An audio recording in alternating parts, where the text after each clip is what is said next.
Bonjour à tous, j'espère que vous allez bien, que vous ne souffrez pas trop de la canicule.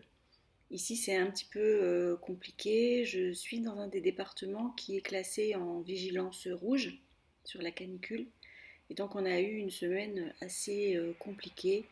Donc ça a commencé lundi, on était déjà je crois à plus de 33 ou 34 et puis c'est monté progressivement pendant toute la semaine pour finir hier entre 40 et 41. Alors je ne sais pas exactement parce que je n'ai pas de thermomètre, mais c'était à peu près ce qui était annoncé, 41. Et aujourd'hui, ça sera a priori 42.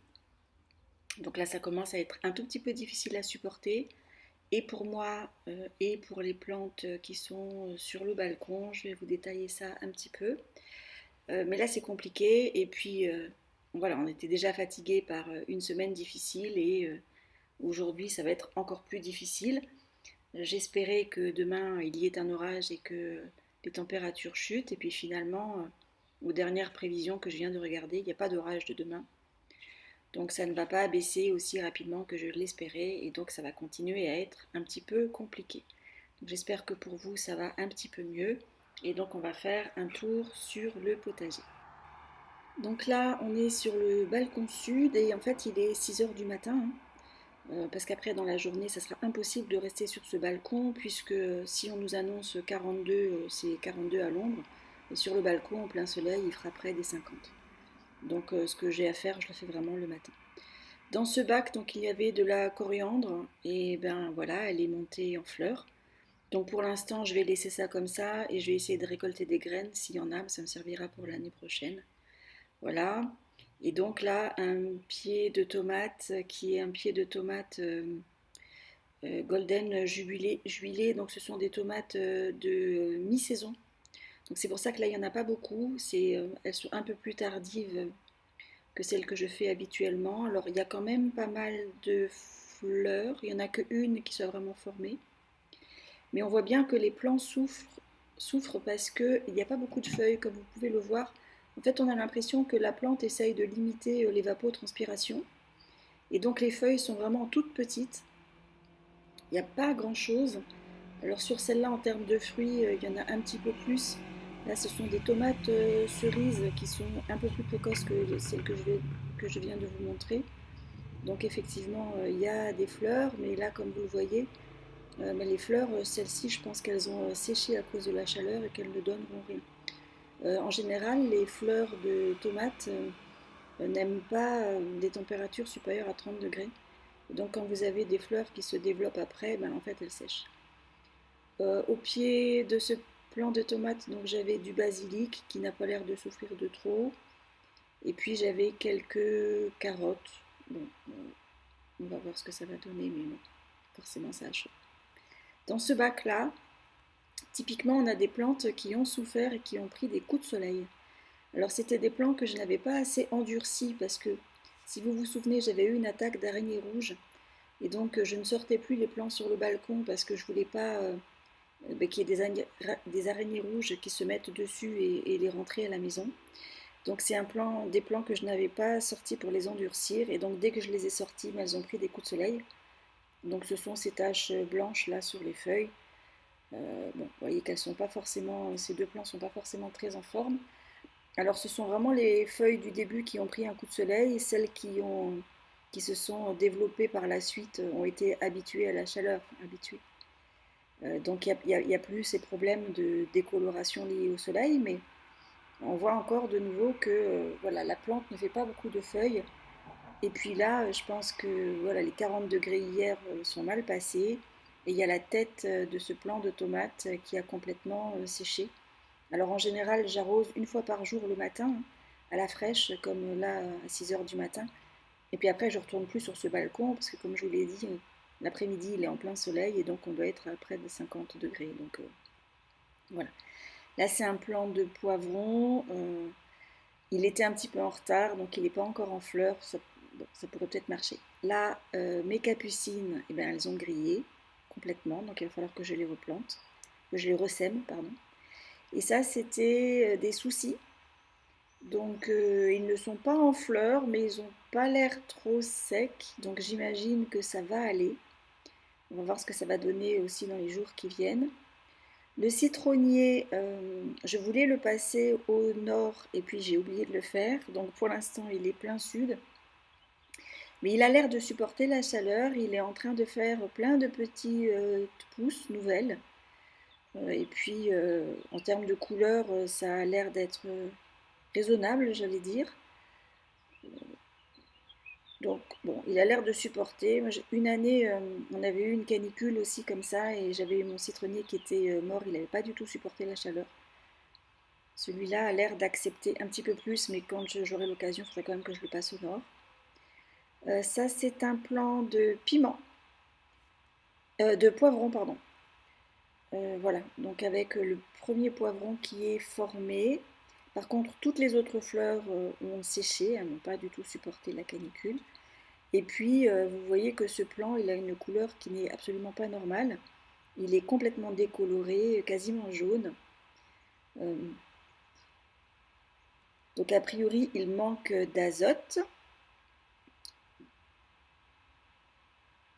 Juste pour faire la comparaison, voilà, normalement, un pied de poivron, ça ressemble plutôt à ça.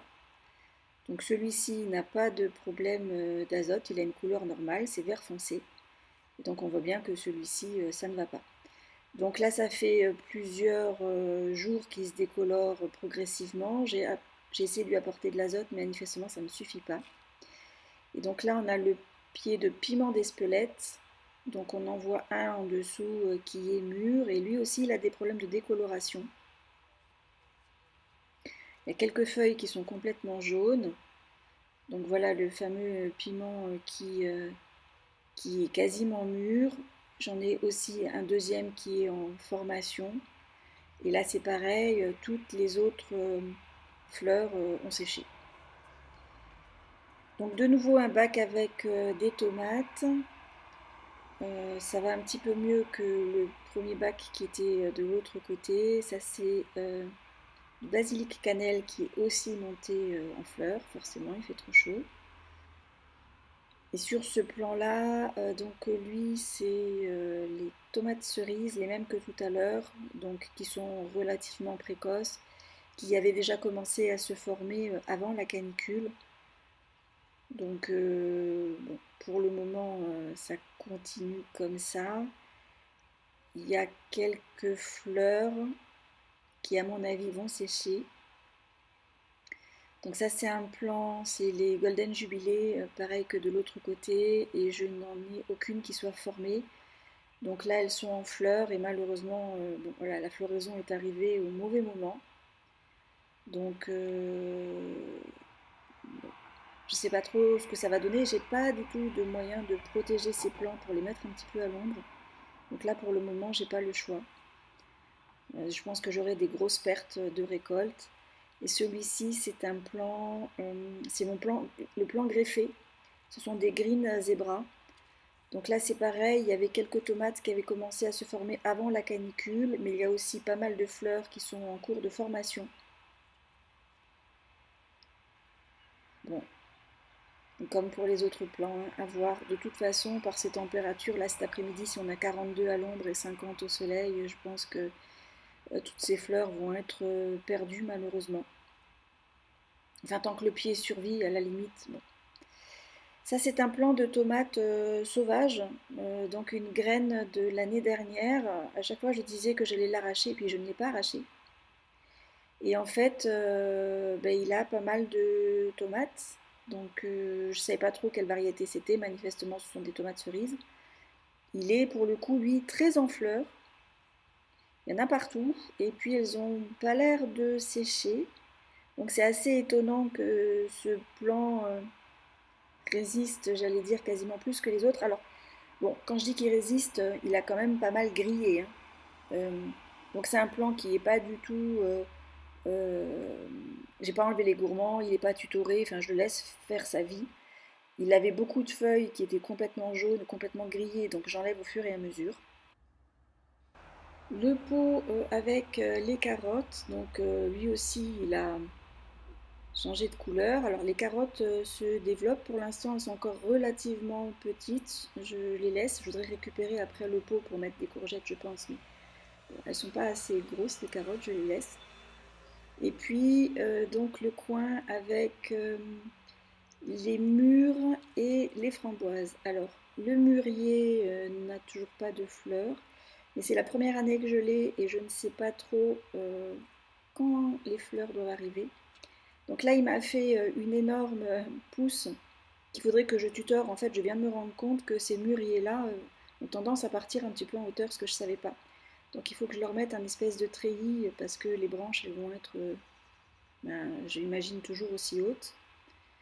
À côté, donc les framboises, qui sont des framboises remontantes. Donc j'ai déjà eu une récolte donc, sur cette branche qui était la première et qui commence très sérieusement à brunir, mais il me reste quelques framboises. Donc je pense que je vais les récolter et que je finirai par couper cette branche qui ne refera pas de fruits, puisque c'est déjà donc, enfin, c'est la deuxième fois.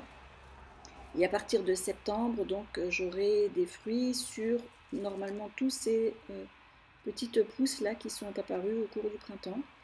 Donc ça c'est l'intérêt des framboisiers, hein. On achète un plant et très rapidement on en a beaucoup. Un plant de tomates, donc Mascotka. Alors lui il s'est complètement couché. Je l'avais planté debout et voilà, il se couche, c'est pas grave. Donc là ça commence à bien mûrir. Il est aussi très très sec, hein. J'ai enlevé là aussi pas mal de feuilles qui étaient complètement desséchées.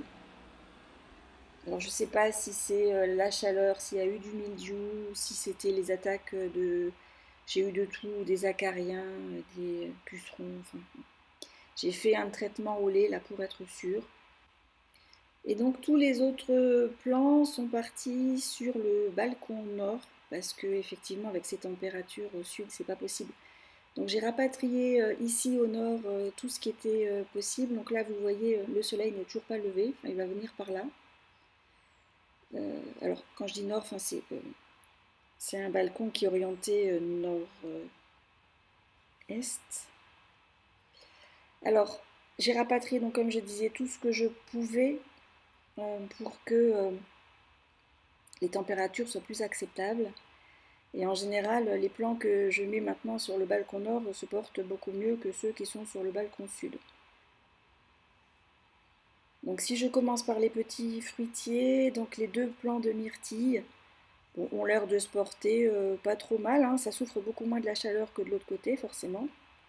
Par contre, j'avais quelques myrtilles sur ce plan-là et ils ont été complètement mangés par les oiseaux, puisqu'il faut dire que le balcon nord se trouve donc du côté du parc de la copropriété et qu'on a énormément d'oiseaux et que ben, ils sont venus manger les myrtilles. Alors il m'en reste quelques-unes qui ne sont pas mûres, mais bon j'imagine qu'ils vont me manger aussi. Alors j'ai rien contre le fait de partager mes plantations avec les oiseaux et la nature, mais j'aimerais bien qu'il m'en reste un petit peu quand même. Et là ils m'ont vraiment tout boulotté. J'espère qu'il va falloir que je mette des filets ou je sais pas trop quoi pour avoir des myrtilles pour moi, mais parce que manifestement les oiseaux aiment beaucoup les myrtilles. Sur ce plan-là j'en avais pas donc bon. Ensuite, j'ai des fraisiers. Alors, je ne vous ai pas montré les fraisiers au côté sud, mais là, c'est pareil, ils sont aussi en train de souffrir. Évidemment, ben, les fraisiers ici souffrent beaucoup moins. Les feuilles ont gardé une couleur correcte. Alors, j'ai pas de fraises parce que, comme ce sont des remontants, j'avais coupé toute la première floraison pour les laisser bien s'acclimater. Donc, j'espère maintenant que ça va venir. J'ai rapatrié aussi la menthe qui se plaisait pas du tout au soleil. On dit toujours que la menthe, elle aime avoir la tête au soleil, mais les pieds au frais, ou dans l'eau d'ailleurs. Et là, j'ai tout taillé cette menthe parce que les feuilles étaient complètement abîmées, donc j'avais des taches, c'était sec. J'avais aussi de la mineuse. Enfin, bon, donc là, j'ai fait une coupe un peu sévère. Ce qui repousse a l'air de repousser bien. Mais je pense que, bon, à voir, peut-être que je vais tout recommencer en recoupant tout au niveau du sol. Comme les feuilles, je vais les mettre ou à infuser ou faire des sirops, enfin des choses comme ça. Donc c'est vraiment les feuilles que je consomme. Moi, j'aime pas consommer des feuilles qui ont des taches ou je ne sais pas si c'est des maladies ou des champignons ou quoi. Là, c'est la menthe chocolat. Donc pareil, elle avait des feuilles très très abîmées, de la même façon que la menthe fraise à côté, avec des choses où je ne savais pas trop si c'était des champignons, des coups de soleil, enfin, plein de taches. Alors, c'est vrai que les deux menthes avaient été extrêmement attaquées par les pucerons. Donc peut-être que c'est ça qui a fait toutes ces taches sur les feuilles. Donc la menthe chocolat, je l'avais bien coupée et elle repousse plutôt bien. Donc il n'y a plus rien sur les feuilles et elle refait plein de pousses, vous voyez, un petit peu partout. Voilà, donc là c'est comme les framboises, hein, la menthe, vous en achetez une et puis très vite elle va coloniser tout son espace. C'est d'ailleurs pour ça que je les avais mis dans des balconnières que avec de la menthe parce qu'autrement ça envahit tout. Donc voilà. Là donc c'est la camomille. Donc la camomille c'est la première année que j'en plante. Elle pousse vraiment extrêmement lentement. Pour le coup, on est quand même le 18 juin et il ne se passe pas grand-chose. Bon, mais c'est la première année, hein, donc je ne sais pas. Elle était au soleil aussi, ça fait que 2 jours ou 2 ou 3 jours que je l'ai rapatriée, peut-être qu'elle a pris chaud. Là, c'était un plant de menthe marocaine cette fois-ci. Pareil, très abîmé, beaucoup de taches sur les feuilles. Donc là, j'ai aussi tout coupé. Vous voyez, ces espèces de choses là. Ça serait un plant de courgette, je dirais que c'est de l'oïdium. Mais bon, c'est pas un plant de courgette. Je ne sais pas s'il y a de l'oïdium sur la menthe. Alors j'ai aussi fait une coupe un petit peu rase parce que c'était un plant énorme. Euh, voilà, donc j'ai tout coupé et puis ça repart aux endroits où j'ai coupé. Par contre, sur cette tige, il y a de nouveau des taches comme si c'était des champignons. Alors peut-être qu'il va falloir que je recoupe tout, mais au niveau du sol et que j'enlève toutes les tiges parce qu'il y a encore ces fameuses taches dont je ne sais pas ce que c'est. Là j'ai deux laitues que j'avais passées tout de suite au nord parce que bon là je m'étais dit les laitues au sud c'est pas la peine. Elles ont l'air de pas trop souffrir pour le moment, ça se passe plutôt bien. Les plants de tomates Mascotka, donc ben voilà, on est le 18 juin et mes tomates sont mûres. Autant dire que c'est la première année que j'ai des tomates mûres le 18 juin, d'autant que je n'ai pas de serre. Donc tout ce que je cultive est cultivé à l'extérieur.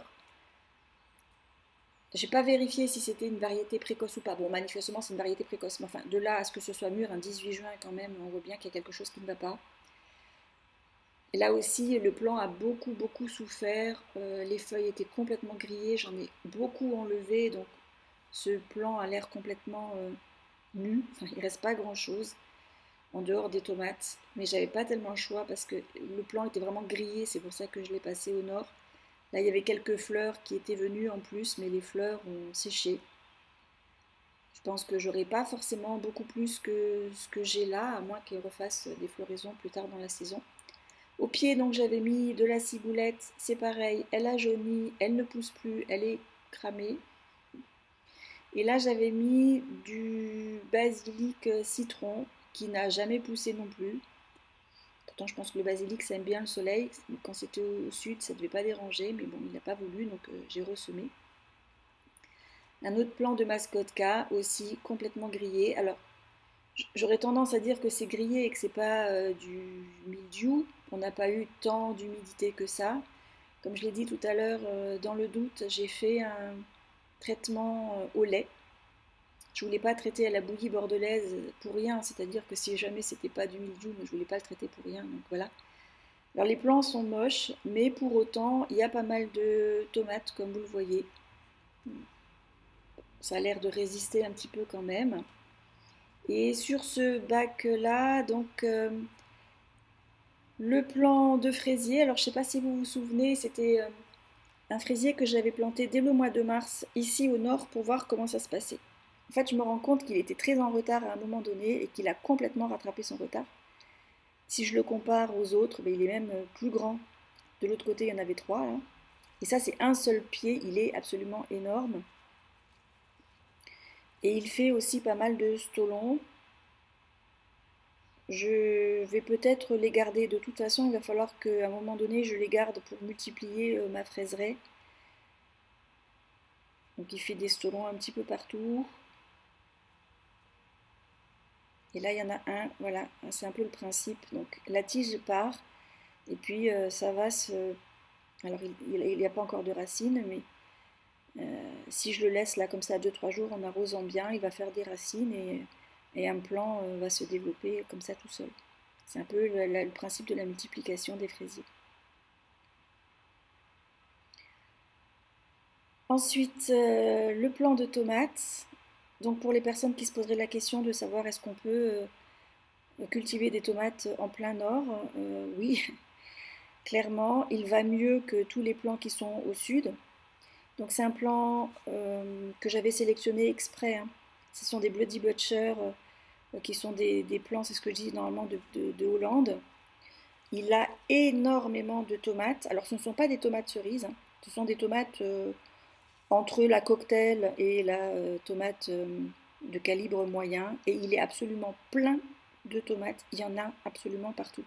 Alors ce plant, j'ai pas coupé les gourmands. Il n'est pas tutoré comme vous pouvez le constater. Enfin, il y a juste un petit tuteur au niveau de la tige principale. Le reste s'appuie un petit peu sur la rambarde du balcon. Il y a une autre branche qui est partie de l'autre côté, un peu à l'horizontale. Il est à la fois plein de tomates et plein de fleurs. Et comme il est au nord, ben forcément ça se passe mieux qu'au sud. Ben ça paraît pas forcément logique ce que je dis puisque ce sont des tomates. Mais ce plant, manifestement, c'est ce que je disais, se plaît bien. Voilà, il est vraiment plein, plein, plein de fleurs. Les feuilles n'ont pas trop souffert ni de l'humidité, ni de la chaleur, ni de je sais pas quoi, c'est pas trop taché. Bref, ça se passe bien, donc si vous avez un balcon nord, surtout avec ces grosses chaleurs, n'hésitez surtout pas à y mettre des tomates. Et à côté, j'avais semé de la salade, qui était normalement de la salade Red Bull à couper. Donc elle n'a jamais été rouge, hein. Je pense qu'elle, pour le coup, elle a vraiment manqué de lumière, mais c'est pas grave. Ça fait de la salade verte quand même. Et là, je pense que je vais tout enlever parce que ça commence à faire concurrence avec les tomates. Comme je disais tout à l'heure, le basilic citron qui était dans le pot de mascotka n'a rien donné, donc j'en ai ressemé dans un petit pot. D'ailleurs, je vais refaire plein d'aromatiques dans des petits pots parce que avec la chaleur, en fait, ça n'a pas donné grand-chose. Voilà, donc maintenant il est presque 11h30, ça commence à cogner beaucoup et le soleil arrive progressivement sur le balcon sud. Donc il est plus que temps d'aller se mettre au frais. Je vous souhaite beaucoup de courage pour cette fin de canicule. J'espère que tout va se passer bien pour vous. Restez au frais, hydratez-vous, prenez soin de vous. Et je vous dis à bientôt, j'espère avec un peu moins de chaleur. À bientôt.